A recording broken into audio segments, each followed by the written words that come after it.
Good morning, everyone, and welcome to another episode of What We Can't Not Talk About, the podcast of the Austin Institute for the Study of Family and Culture. With me today is Professor Angela Knobel, Professor of Philosophy at the University of Dallas, where she is also a graduate director. Good morning, Angela, and welcome on our show. Good morning. Thank you for having me. It's delightful. I'm excited for today's episode. People will think, well, because she's a professor of philosophy, you always have professor of philosophies there. That might be part of it, but what I'm really excited about is the new book you are about to publish. I don't know how soon, but I think it's going to be soon. Some people in the audience may know you already for your most famous book, which is Aquinas and the Infused Moral Virtues. Today, however, we will be focusing on what you've been writing this past year, which is Other Selves, Motherhood, and the Moral Life. So before we get to the second one, which is very much where I want to go, and it's also probably the reason we even met, right? The fact that you were writing a book on motherhood. I mean, of course, I wanted to hear. Why did you write the first one? Well, as you mentioned, I'm a philosophy professor. I Mhm. specialized in the work of Thomas Aquinas, his thought on virtue, and I wrote my dissertation on Aquinas's notion that there are virtues given us by God. So not just faith, hope, and love, which most people in the Christian tradition will be familiar with, but like Aquinas thinks that God gives you prudence, God gives you temperance, God gives you fortitude, and so on and so forth, which is very different than kind of the Aristotelian notion of virtue, which most of us are familiar with, which like you become courageous by not running away, right? Um, Yeah. and so I've been fascinated by that. I wrote my dissertation on it a million years ago. Um, and I was invited to turn that into a book also a million years ago. But my thinking changed. And so I've been working on this topic for my entire academic career. It took me until 2021 to actually kind of publish my most mature thoughts. So Okay. that's that book. Yeah. I mean, this question is there because there is something that you mentioned in a recent lecture where you're focusing more on motherhood and the dynamic of gift, which reminded me, I don't know if, I mean, no, certainly you've thought about this, but like how the infused virtues are somehow a gift, For right? sure. And so that, I don't know if in some ways you were fascinated or you still are fascinated by gifts in general, by the dynamic of gift. Um, the basic question I rather, like I had was like, what made you, as a student, decide philosophy is my field, um, or Aquinas is my man, and the virtues are what I want to like. If you can, if you could point to Sure. some of the things that made you Sure. interested in that. That's interesting because I hadn't in my mind made that connection until now, about the relationship between the two interests. But I would say the most powerful realization in my in my life, I mean, also in my academic career, but in my life, was the idea that sometimes transformations in our lives can happen in spite of us and not because of us. So one of my favorite books by Greene, The Power and the Glory, right, is the story of this priest. He's in a time of persecution in Mexico. He's the last priest there. He's a total mess. He's like become an alcoholic. He's fathered a child with his housekeeper, which priests are not supposed to do, right? Um, and but he stays, right? And the story is this process of transformation, and it becomes clear um, throughout the book that the primary agent of his ultimate transformation, I believe, into a saint, is a recognition of the love he feels for the child that he wasn't supposed to father, right? This and the kind of recognition of his own fallenness, right? In Mm. bringing about this child who's now going to live a life of pain and hardship, thanks, but he loves her, and so this idea that kind of something is working in our lives drawing us in The Power and the Glory in Aquinas' thought towards a fulfillment that we don't really comprehend and can't fully grasp on our own. Um, that idea has been really interesting to me. I really identify with that idea when I'm looking at my own life, that, like, we're not charting our own course. And the Aristotelian notion of virtue is very much a chart your own course kind of thing. I mean, not your own course, right? But you're kind of the agent of your own perfection. And I think if we're the agents of our own perfection, we're all in trouble. so so this idea that there's kind of something greater at work in our lives, and a kind of purpose that we have to subject ourselves to rather than impose, right? All by ourselves. Um that's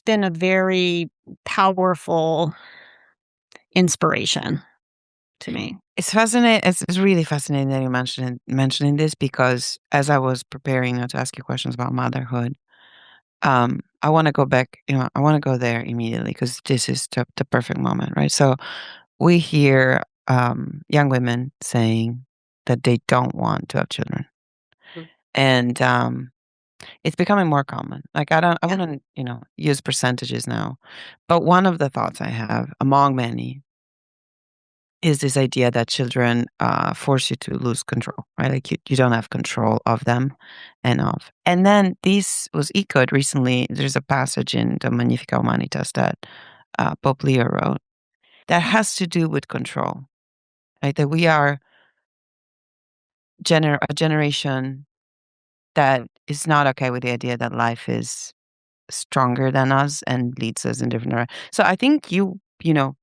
like you were prophetic in your passion, like in understanding that there is that the modern man, the contemporary man, is not okay with this idea that, well, no, if I commit a sin, it's gonna be bad. And like the story you described with Greene, right? Like it's via the a sin, he actually goes back to what is good, right? Like by going in the wrong direction, then you still.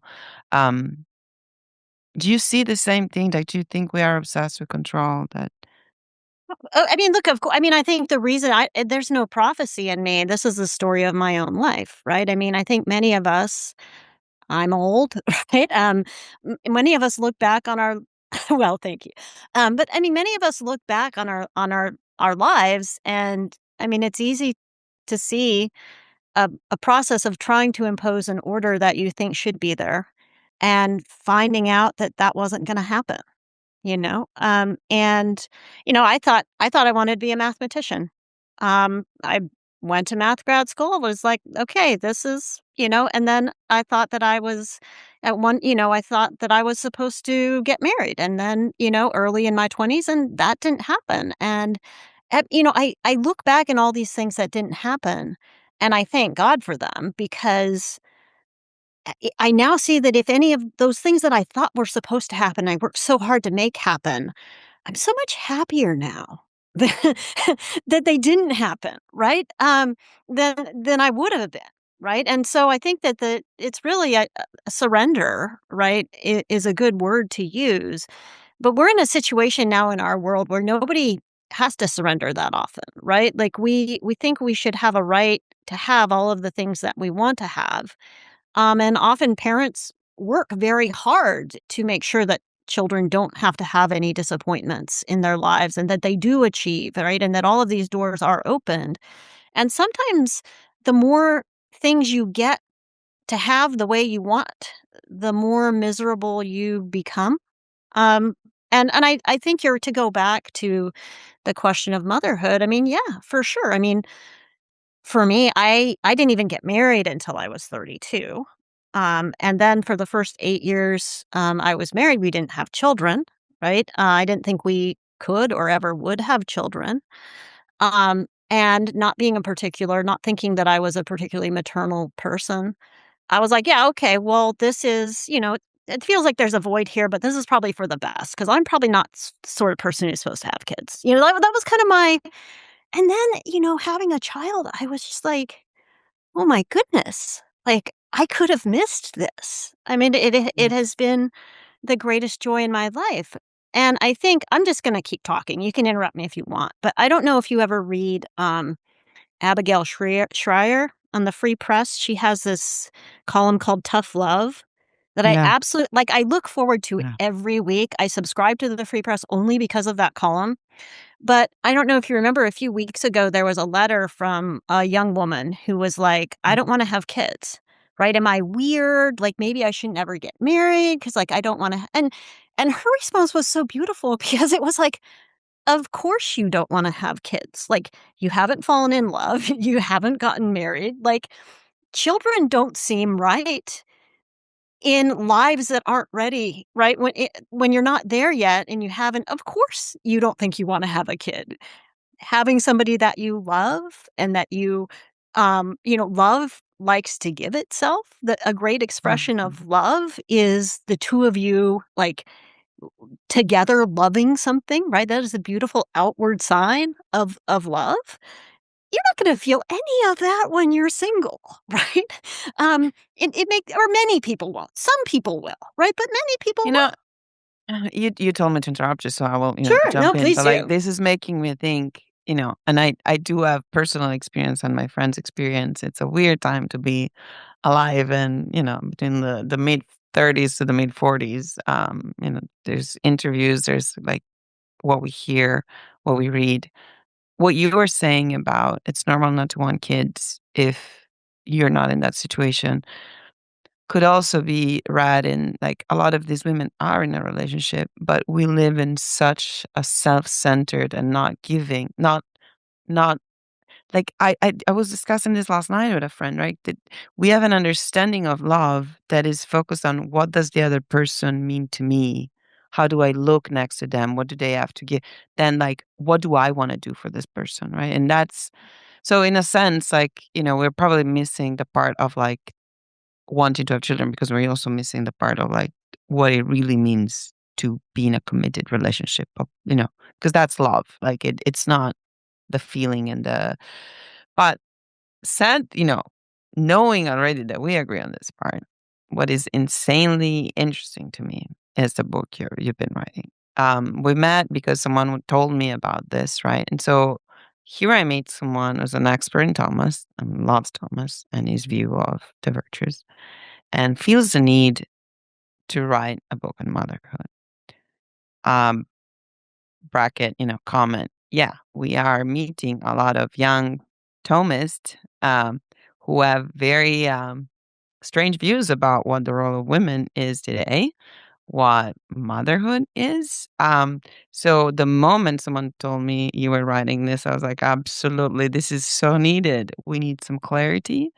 Um, so would you tell us like what is already there in terms of philosophical framework and what are you adding? Sure, sure. I mean, I became interested in this topic honestly just because I love being a mother and I wanted to understand why. Like, just so purely selfish, we might say, right? And besides, like, I have Mm. tenure, so I can write about what I want, right? So I I became interested, and also because, I did what you do. I decided I was going to teach a class on this topic, and that means researching what's out there.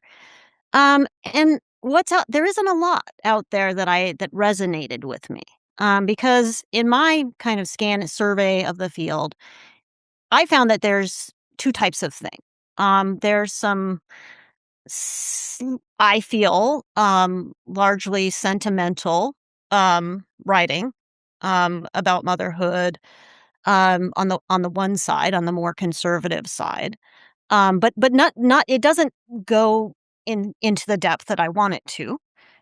And then on the other more secular side, there's a lot of stuff about motherhood that strikes me as kind of depressing and cynical.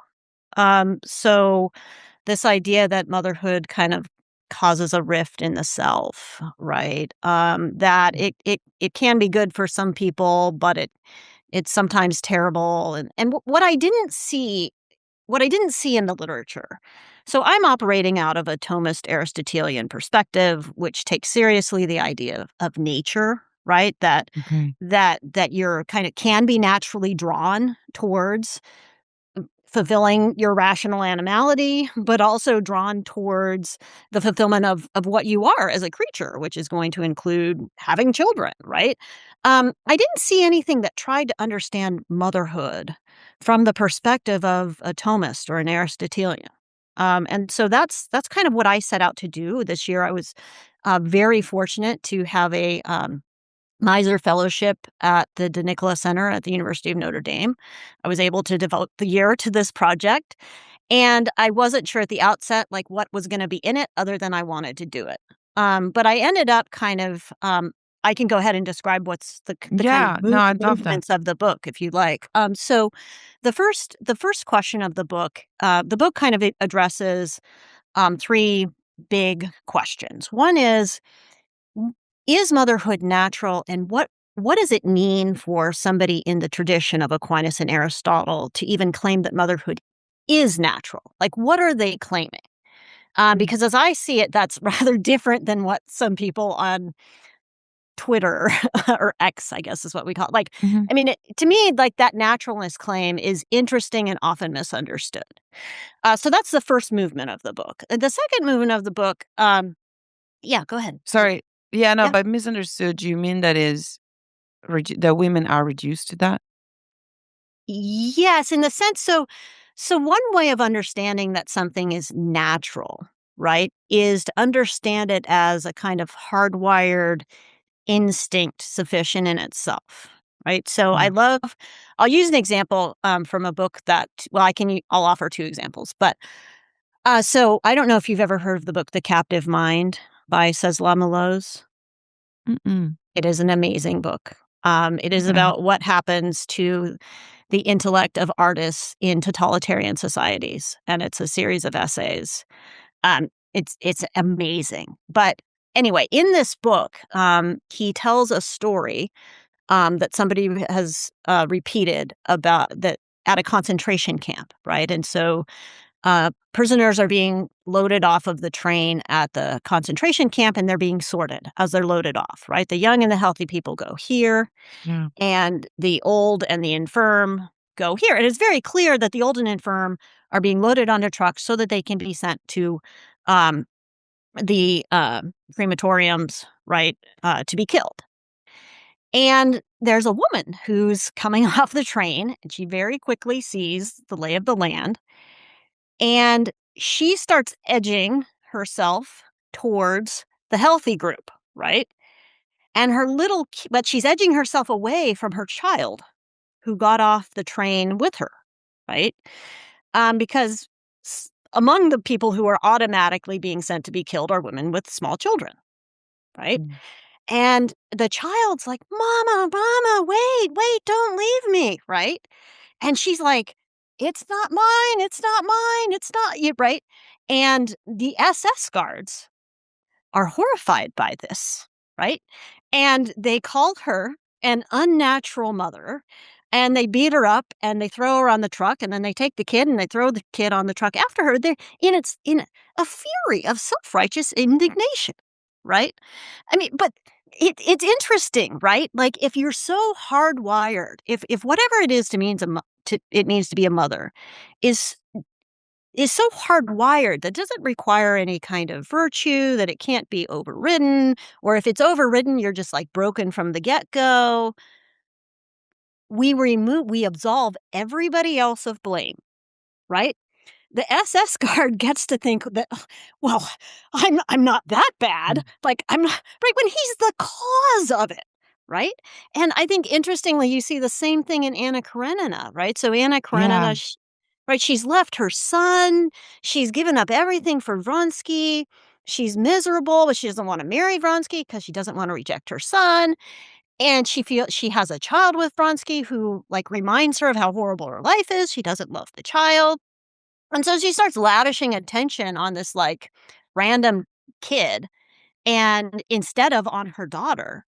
And Vronsky is like, "Well, this is unnatural, like, how and she's like, "I know what he means. It's not natural. I don't love this child." Well, or we could say, well, Anna very clearly is capable of loving her children. She loves hers, right?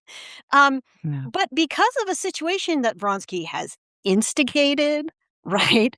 It exacerbate I mean, she's of course guilty too, but there's this whole scenario. But if Vronsky can just say, "You're so unnatural, you can't love this child," Vronsky doesn't have to look at Vronsky, right? Yeah. I mean, so for Aquinas and Aristotle, what is natural, it points us in a certain direction, right? But we don't automatically fulfill it, right? The more complicated and complex the fulfillment is that we're kind of naturally inclined to, the the more factors have to come together for us Mhm. to actually achieve it, right? Nature isn't something that's already determined from the get-go, right? It's something that a lot of factors in our life have to come together and to fulfill, and it's something sadly that contingent circumstances may mean that we never fully fulfill, Yeah. right? And so I just think that the discussion, what's natural and what's not, um, we need to complexify. It's not a very interesting concept until we are aware of the full richness of it.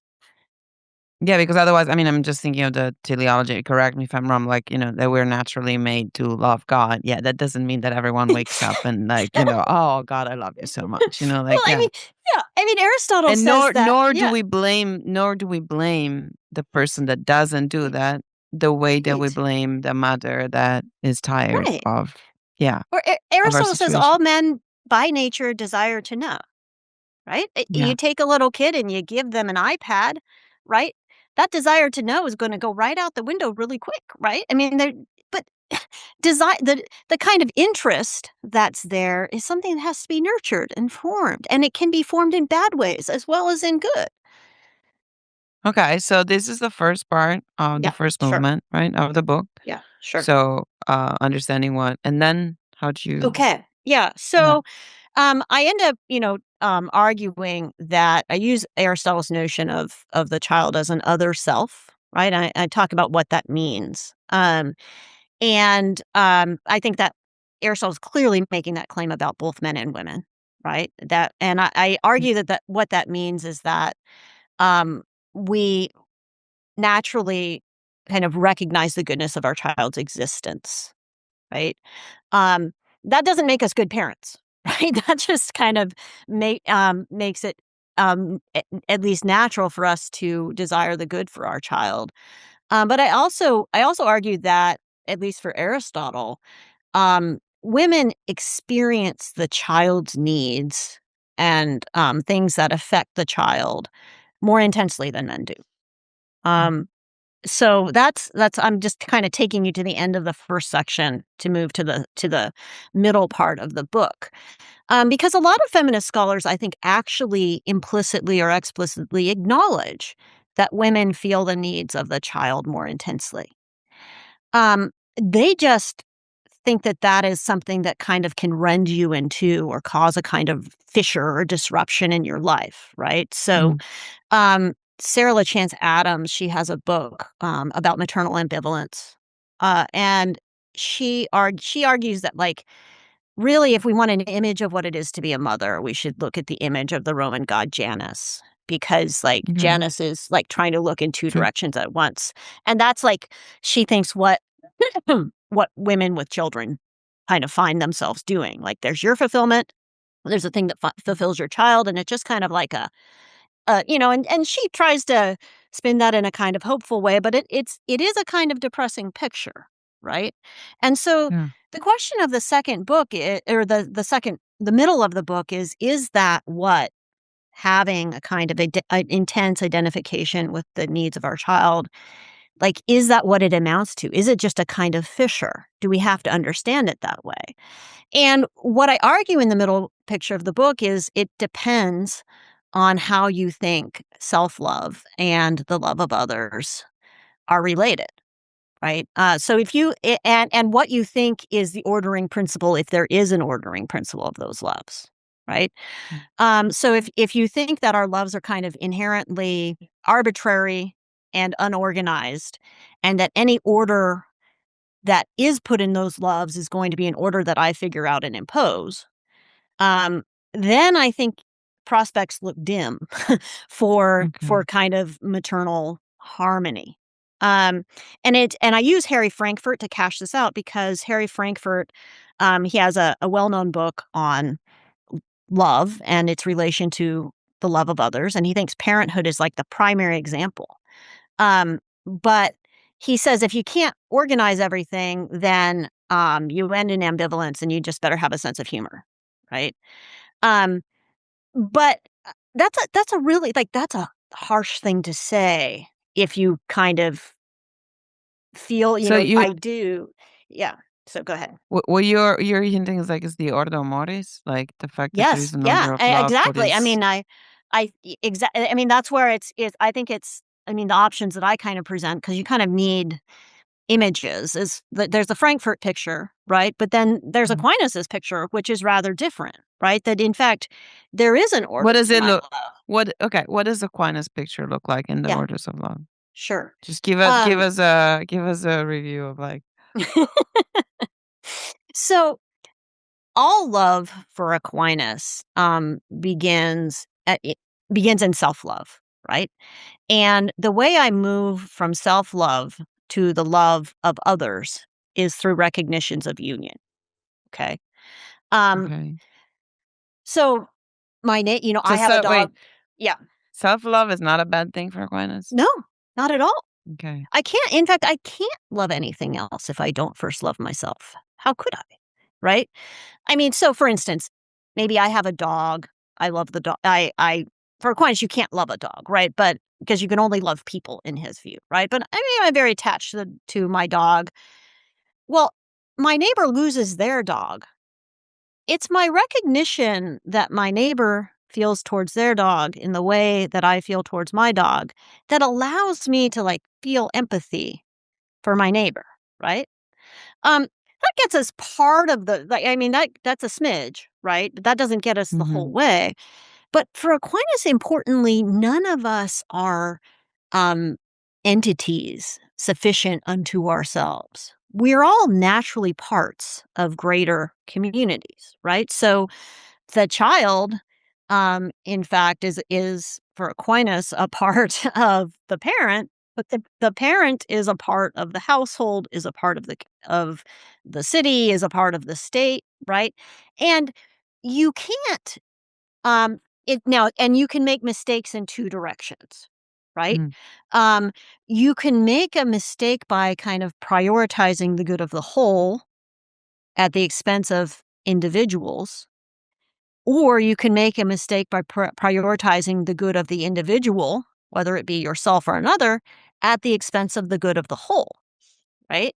Um, Fulfillment comes only by Or being true to the order that already exists. Okay, and so there are many ways that you can go against it, right? I mean, so this is a silly example, but if you think about like sleep training, like many mothers of young children, like they become obsessive about their child's schedule. And it really is good to have a schedule for your child, right? But if your obsession, and I ask me how I know, but like if you get so obsessed about this that it's like ruining or impeding on the good of your other children, the good of your marriage, like that's yeah. clearly destructive, right? Not so you can't love any of the things you love in a way that destroys the wholes that you're a part of, right? But you also can't prioritize the whole in such a way that it neglects the parts. And that seems really, really, really complicated, right? I think the question of anybody's listening is going to be, okay, awesome. Like, how do I do that? But Mm. I think Aquinas's answer is um, not map it all out, because it is like it's not up to you to map it out. The answer is don't do the things that are destructive of that order, right? So that Like it's somehow yeah, it just even be mindful, right? Like yes, remember you yes, are also yeah, married. yeah, You remember you're yeah, also the neighbor exactly. of. Yeah. Yes. And also I think sometimes it takes an act of faith to because there's a difference between being mindful of that order and knowing how being mindful of that order is going to make everything okay. And I don't think we can know how being mindful of the order is going to make everything okay. We can only know that we're being mindful of the order, right? So there's a beautiful poem, and I'm blanking on the name of it right now. Um, but it's a poem that is thought to be written about a woman who chooses to have an abortion. Um, and it says, like, you know, basically the poem says, I have to do this to you for the sake of your living siblings. And like, if I'm not true, that like I'm doing this, I love you, but this is what I have to do so that your living siblings will be okay. Basically, may I be cursed if I'm not faithful to that, you Mm. know. Um, but if you it- look, I can see how somebody who thought that it was up to them to make sure that everything turned out okay would have to do that. In fact, Yeah. I can't see how without faith in an order that you can't fully understand, you wouldn't do something like Yeah. that, right? I think we're But back to the yes. control thing, Yeah, right? Like, yes. Yeah, we the are. idea Yeah, that you yeah, are in control. I mean, I have this thing, and I've told this to friends too, like we're so obsessive and IVF, the people that wake up to, later in life and really want to have kids. And like, I often tell my friends, like, you don't know if he's going to be run over by a car when he's 5. Like, yeah, we,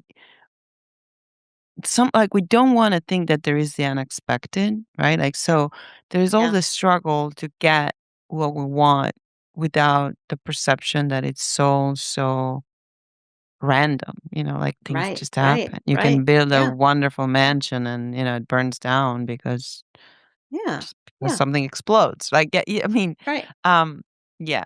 Okay. So that is the second part. So Yes. the woman doesn't need to be split Right, between herself right, and the kid.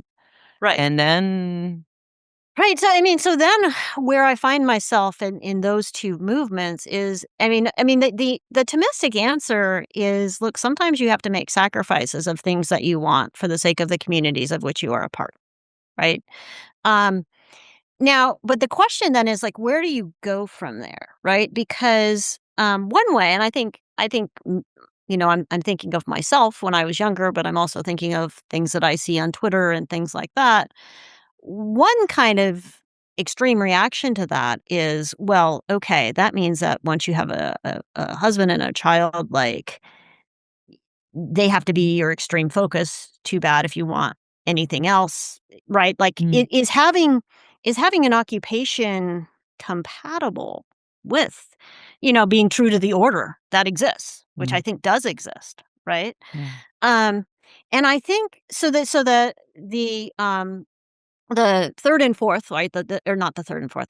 Sorry, the sixth and seventh. The two final chapters of the book are kind of devoted to those questions, right? Like, Right. where do children fit into um, having a vocation, right? And what does it mean really to give yourself, right? Because we hear a lot, and I think it's true of the importance of self Yeah. gift, but some people treat self-gift as if it's self-annihilation, and self-annihilation is either terrible or an ideal, right? And so the question is, like, how do all of those things pan out?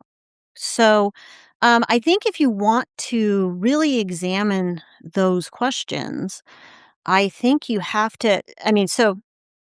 The first point is that the idea of having a calling, right, to engage in a certain kind of work. It is a very Aristotelian calling, right? It is a very Aristotelian idea, right? The idea that I could be called to be a writer or a teacher or a lawyer, right? That I'm suited towards these kinds of works, and it's a problem for Aristotelian flourishing if I can be if I can be drawn towards, say, being a college professor and drawn towards having children, and those two Mm, things are just inherently and of their very nature incompatible with each other. Like, that's a problem for. And that's not to say that I might not well have to give up my profession for the sake of my child due to contingent circumstances of life. Could that be the case? Absolutely. Right? mm, But if they're inherently in tension with each other, like, that's a problem for Aristotle, yeah. right? And so I think if you wanna think through those issues, you have to think about the notion of work, right? The role of work in life. Um, and I think two things. One, I think that having a work is a gift which God gives us. Um, and I think our children are not work. I think our children are companions in the works of our lives, but they are not a job, right? They are not. They're more basic than a work, right? And more fundamental.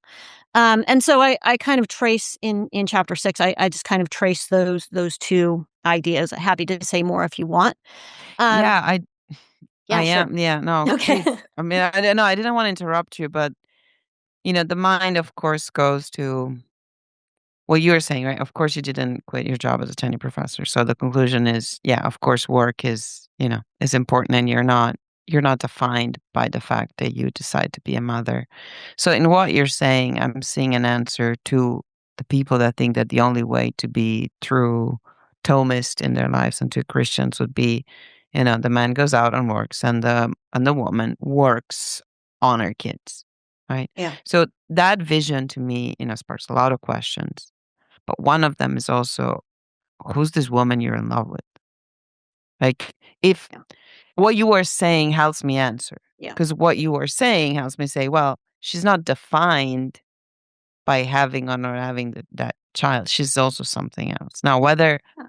that something else expresses itself in college or in teaching kids in a classroom or in,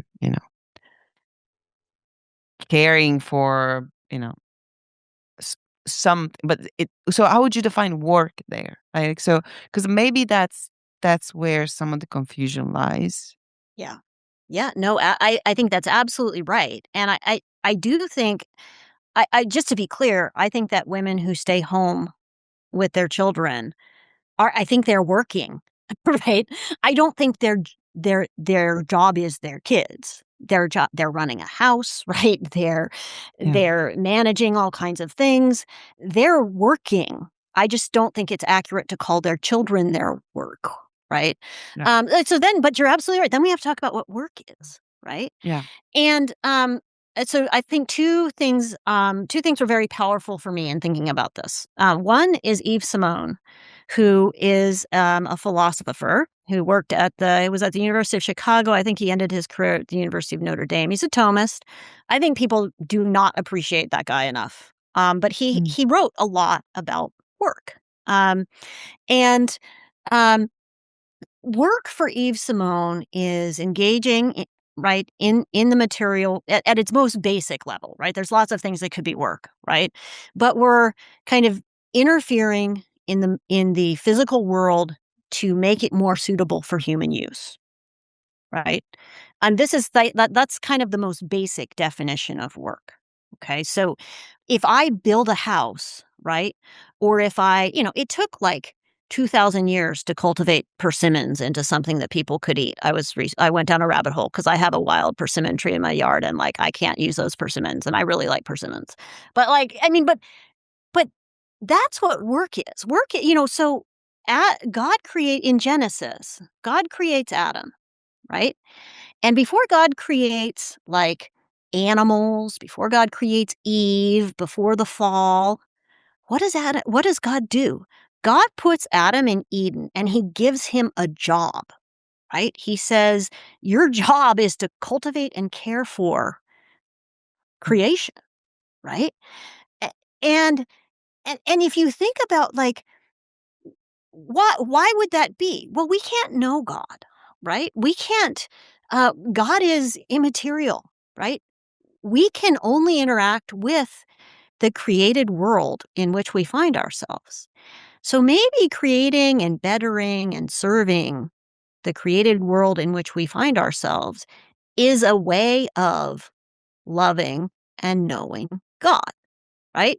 And so maybe by taming the wild persimmon and cultivating it, which is this huge job that takes thousands of years, I'm loving creation and in doing that loving God, right? I'm serving the created world in which I find myself. Like I to me, that that makes a lot of sense about of thinking of work, and it helps to explain why work is fulfilling in all of its various Mm. forms. We're not all suited to engage in the same kind of work. But I think that's really valuable. But I also think that if you view things like that and you take kind of the things said in Genesis a little bit seriously, people aren't work. People are companions in the works of our lives, right? God creates Eve as a companion for Adam, right? They're going to tend the garden together. And I think children offer one very important, beautiful kind of companionship in the works of our lives. Like having a child has made me a better philosopher. Being a philosopher has made me a better mother. And I'm not the only one who says that. And you know who says that more than anyone are women, right? Women say, yeah, my child, for X, Y, and Z reasons, makes me better. And now, better is not more successful, right? Mhm. Like, I mean, I'm just a late bloomer, so I can't blame anything on that. But I mean, I have friends who are brilliant, right? Philosophers and et cetera, who would be much more successful probably if they hadn't homeschooled their kids, right? And but I would make the case that they're still better philosophers for having done that, and they're clearly, because they tell me so, happier for having done Mm. that, right? Um, yeah, but so I see, I see, not just children, right, but family, husbands, but especially children as companions in the works of our lives. And that means we can't pursue our careers and just shove our children off into daycare, right, and ignore them. Like we need to, because what are we offering them fundamentally? We should be offering them a model of a good way to live. And if we separate them off from the things that interest us, right, we're failing to do our job, and we're also failing to allow them to reshape whatever model we think we know of the right way to live. I mean, I agree with everything. This is even better than I thought it would be. I can't wait, to have the book in my hands. It's absolutely perfect. And I really hope that a lot of the young people that care about what men and women really are and philosophically are will take what you just said very seriously. Because as we had a conference a couple of months ago, and Serena Sigilito spoke about like to recover romance, to recover the relationship, we need to recover the right anthropological framework to understand ourselves and the other. And there is, in what you just said, I think we recover this what some people don't see to be the common nature of man and woman, right? So yes, we need to stress the differences in a world that has made us all the same, but at the same time, we need to also remember what makes us, creatures in the same way, um, and helping each other get to our perfection, which might be different, might look different. Well, you also just said, and I think it's this intuition that work is good because it will allow us to perfect ourselves and to get to God. Um, I think is the reason why there's a comment that I hear often that makes me really sad. Um, and maybe more common in Austin, where people make a lot of money in some particular area. Just say, "Oh, I just want to retire early," and then the question I have is like, to do what? Because if the answer is, well, because I want to open a small, I want to open a small cafeteria and organize, sure, great. But when the answer is nothing, Yeah. it's Yeah. like just, to have fun. And I don't want to make weird voices. Like I'm not making fun of this. It's just like it's such a diminished vision of the person of work. I mean, of course you're gonna hate working, walk into the office if you don't have this perspective of what work really means. Yeah. Um, Yeah. Yeah. like and having students, you teach at University of Dallas. I really hope this is not common to hear students say that. Like, I hope, I don't have to work. Um, I'm afraid it is though, and I know the University of Dallas is also particular. We call it a like a what is it? Boutique, the marriage boutique or something like. You have a really overwhelmingly selected, you know, uh, student body that comes with certain ideas. But like, I don't know. I wonder if you've come across this or if you've seen this, devaluing the role of work.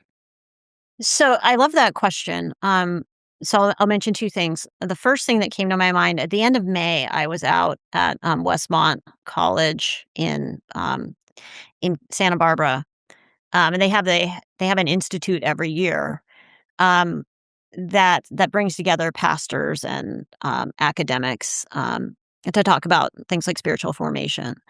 And the people who help fund that conference got as a man and a woman who are retired. They've been retired a long time. They got up and spoke about just this, right? That Mm, they retired, but it was important to them to do something, right? So that you're not done working in the world. You might be done working in this area of life, but we're not done. And yeah, I think it's interesting. So the second thing I want to mention is Yves Simon again. I love this guy. mm, Because you hear so much education in the liberal arts. You hear so much about like the uselessness of pursuing leisure as a kind of you're pursuing knowledge for its own sake, and there's a that can imply that I'm not doing anything, or that it's good to kind of just think beautiful thoughts and like not mm, engage in the world. um Yves Simone is complaining about aristocrats like Leibniz and Pascal, who pursued this like really theoretical knowledge of mathematics and disdained thinking about like any use for calculus, right, which has all kinds of uses. They were disdainful, and Yves Simon calls this. I love this. He calls this the cut flower view of culture, right? So I only care about my creativity and my insights, and I don't care about how they relate to the world. And when I stop doing this, when I start neglecting my obligation to do something in the world, I open myself to all kinds of error, because the world is our corrective, right? We're not we're not just supposed to sit around and like read the Odyssey and like talk about it. We have an obligation, whatever insights we have an obligation to work in the world, right? To bring those insights to bear, to do something. And I would say that, I've been an academic for like a really long time now. And one of the most beautiful things that I feel like I've learned in my life is the fulfillment of trying to do things and failing and trying again and trying to do it better. That's a hugely fulfilling thing, right? We need to try to make an impact. We're never going to see it, right? We're never going to be done, but doing something in the world, I don't think any of us can get away from our obligation to do that, and the fact that our lives are going to be meaningful to the extent to which we yeah. rise to that obligation. I think it's if you can, suggest what something we could read of Yves Simon, but I think this is an insanely important thing to stress right now because I had this conversation with someone that just started a PhD, like the question was like, why did you decide to study philosophy, or why did you do, in this case it was philosophy, and yes, the answer must be because I love it, but yeah, but what will you do with it, right? Like, do you love teaching? Do you love writing? Do you love researching?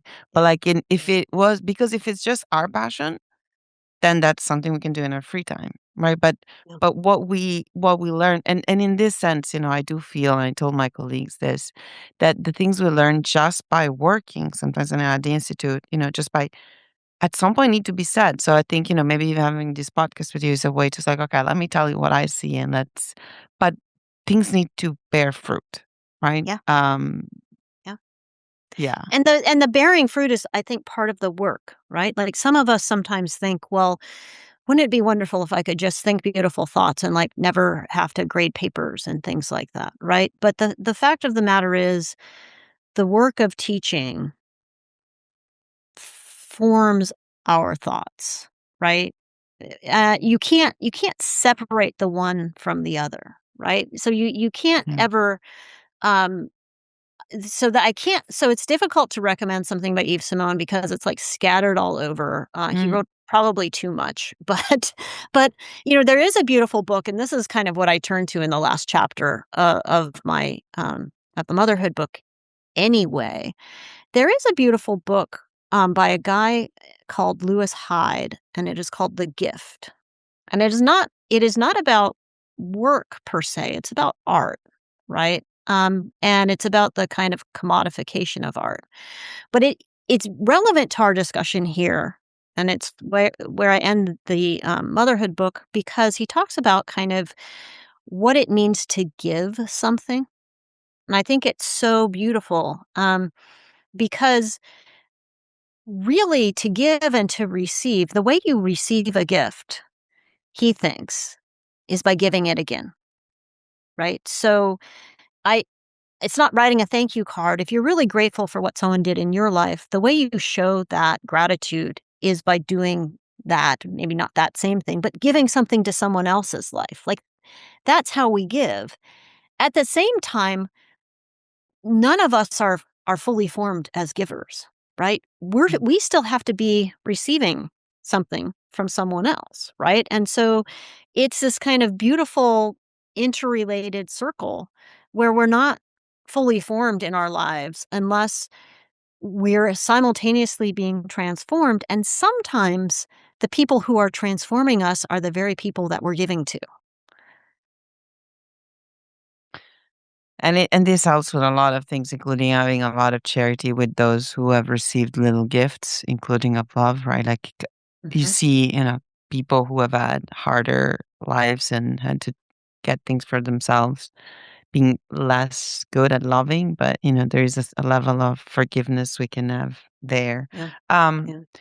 you did mention, this thing of gift. I did, look at what you did, and this it was amazing to hear you talk about the giving tree Oh, story right, right, for right. kids. So, but like, if any, I'm sure that people can Google and find it. So, I do know one. I don't want to waste your time. Like, I know you're working, and I really want this book to be out. So, if you can, you know. Get it, because I'm pretty sure that our women's group would love to read that and understand, and be able to answer to the Thomist. I would say, no, you should just be a mother as soon as possible. Um, the question that unfortunately I need to ask is, what did Thomas think of women? 'Cause yeah. So we don't have a lot, right? I mean, we Okay. don't have I I mean, look, Thomas Aquinas was sent away from home when he was like 5 years old to study in a Benedictine monastery. And so I don't know that he knew that many women, right? Um, we don't have a lot of writing. He does, and then Aristotle, who heavily influences Aquinas, um, doesn't think a lot of women, right? So Mm. Aristotle thinks that women are kind of necessary mistakes of nature. So they're not as rational; they're more emotional, right? And so they're kind of inherently inferior in both kind of reason and capacity for virtue, just because of their makeup, right? Because they have more water, right? It makes them more emotional and stuff, right? Mm. But look, even on Aristotle's schema, like, even if you buy that, it does not at all rule out the possibility that any given woman is smarter than any given man, Mhm. right? She's just, if she were a man, she'd be even more amazing, right? With her particular capacity. So that it doesn't rule that out.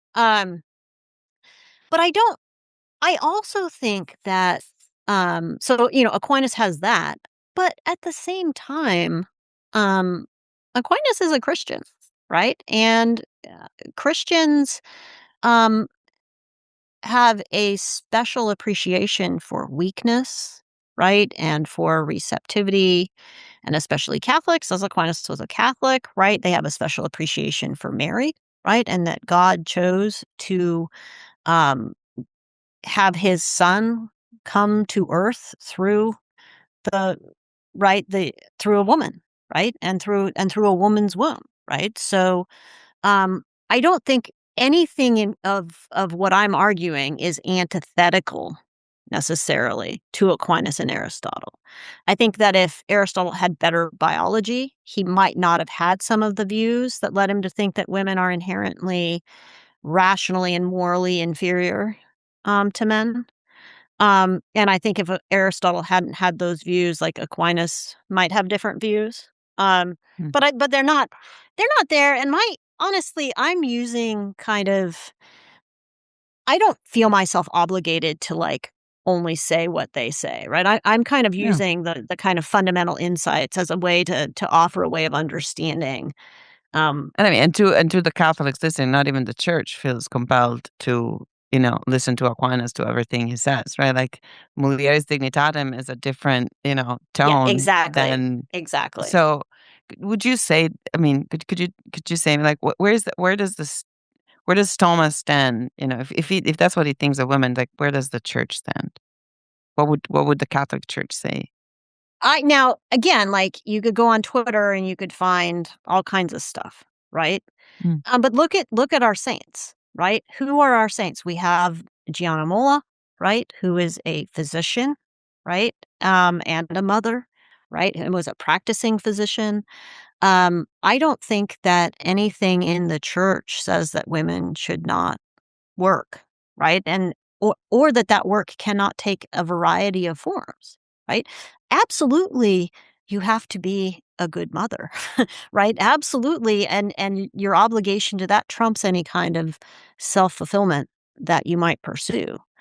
But I think that the church has always recognized the importance of work for both genders.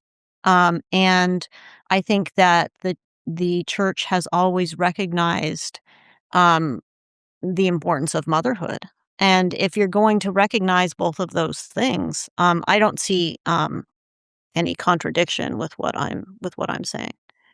Now, I'm wondering if, yeah. Sorry, now I'm wondering if that we should have a book on fatherhood now, but no, of um, course, right? And I can't yeah, write that book, right? So there you go. okay. Well, I have more questions because I searching things you've done, like, it's a very interesting thoughts you had. You mentioned something about Anna Karenina, about, like, what the difference between her and Dolly, what motherhood does to women. I would be curious to know your thoughts on other works of literature and movies, but what I will do is, I think, we did spend enough time together today, and I want this to be an invitation to you to come and visit us in Austin, because I'm very, very sure that our students would love to hear from you in person. Might even, have a reading group on your book. So good luck with finishing it and having it, published. You know when the publication is going to be? Do you already have a date? So I have a draft. I have a complete draft. Okay. This summer I'm going to have some people read it and give me feedback. And then Okay. hopefully they're not going to be like, this is terrible. But and so hopefully my goal is to send it off to, by the end of this summer is what I'm hoping to do. And then assuming it, if it gets accepted, then it shouldn't, that's Okay. how long that Well, process then takes. the whole team of the Austin Institute wishes you, good luck and great work for the summer and with the reviews and having it submitted. And I want to thank you again for being a professor, being a mother, and writing about the two. Awesome. Thank you so much for having me. Thank you, Angela. It was a delight Yeah. talking to you. Thank you. Okay. Have a great day.